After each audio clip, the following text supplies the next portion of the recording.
Hello friends, myself Professor Manoj Kumar Kate, and today we are going to study uh, types of the vibrations.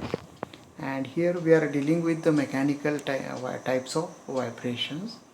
So basically there are 5 different criteria for the classification of the vibration, and we will see these criteria one by one.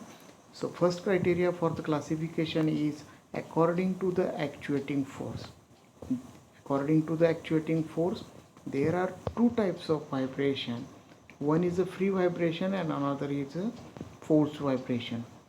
So what is free vibration? In free vibration, only initial excitation force is applied on the system and system vibrates due to its own elastic properties is called as a free vibration. Example of free vibration is uh, vibration of spring mass system.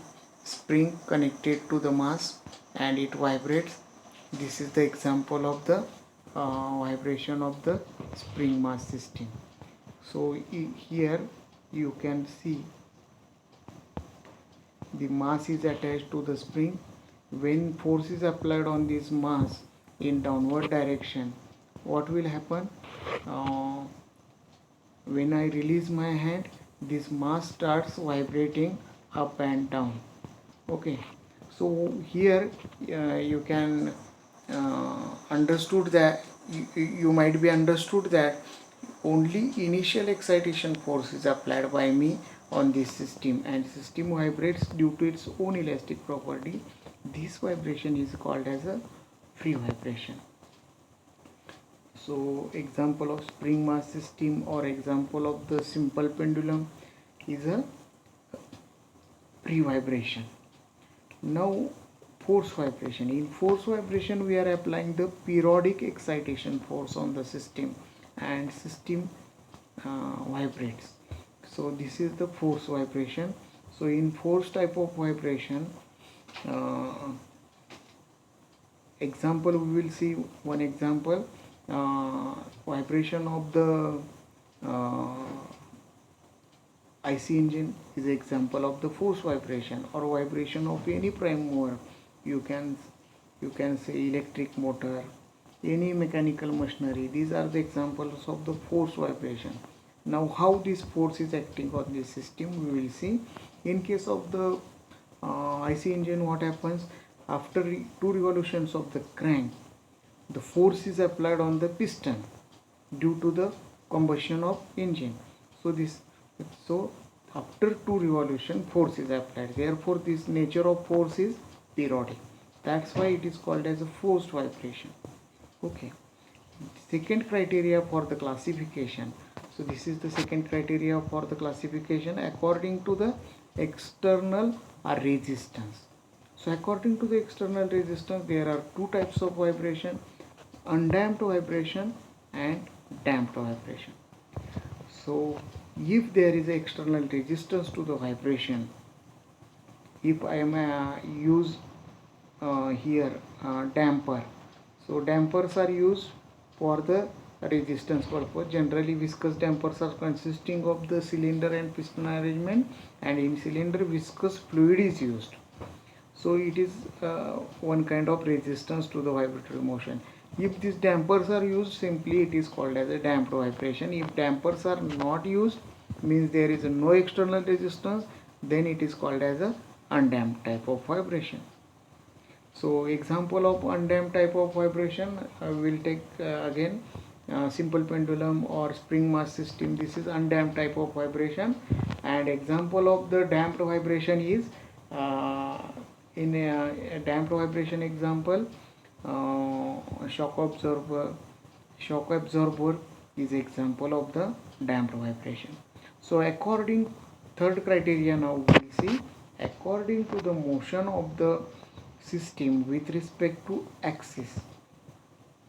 So motion of the system with respect to axis, there are three types: longitudinal vibration, transverse vibration and torsional vibration.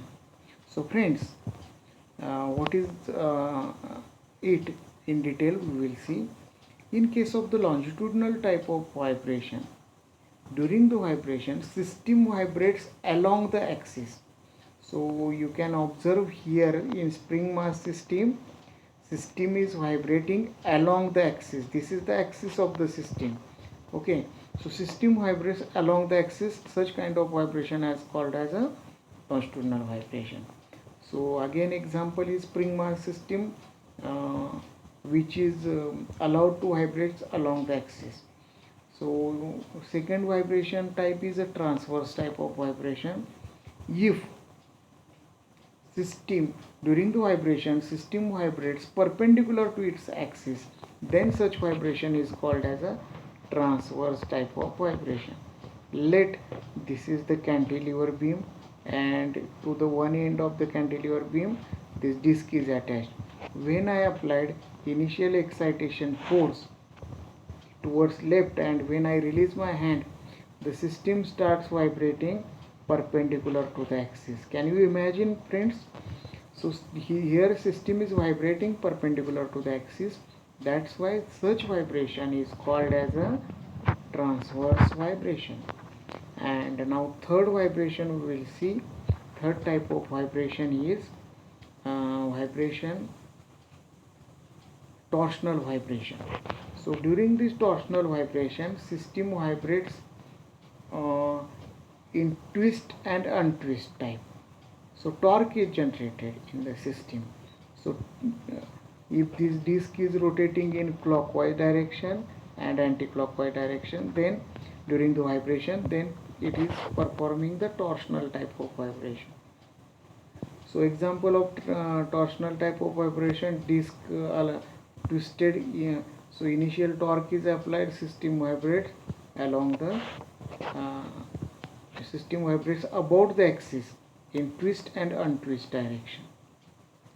Now next criteria for the vibration is a linear. According to the behavior of the vibrating system, there are two types of vibration. One is linear vibration and another one is a non-linear vibration. So what is linear vibration? In linear type of vibration, all the components of the system behaves linearly. So behavior of the all components of the system is linear in linear type of vibration. So example is a spring mass system allowed to move along the axis is a linear vibration. And what is non-linear vibration? In non-linear vibration, all the components of the system behaves non-linearly. There is no relation between motion of one component with the motion of another component. That is non-linear type of vibration. So example of this non-linear type of vibration, spring mass system vibrating in transverse direction. So during this direction, either mass move towards left, spring moves towards right. So behavior is non-linear behavior, friends. That's why it is called as a non-linear type of vibration. And last criteria for the vibration classification is according to the magnitude of the actuating force at a given time. There are two types of vibration: deterministic vibration and random vibration. So friends, deterministic vibration and random vibration. What is deterministic vibration? When magnitude of the actuating force is known, it is called as a deterministic type of vibration. And when magnitude of the actuating force is unknown, it is called as a non-deterministic type of vibration or a random vibration. So what is the example of the deterministic type of vibration? In all these mechanical devices, they are coming under the deterministic type of vibration. So how we can easily calculate the excitation force of the mechanical component, so that it is a deterministic type of vibration. In case of random vibration, example is all the natural processes, they are random. Example is earthquake, vibration performed due to earthquake. It is a random type of vibration. We don't know next excitation force is how magnitude is how much. So that's why it is example of the a random vibration. So I will stop here today, friends, and I hope you like my video and you will watch my next videos. Thank you.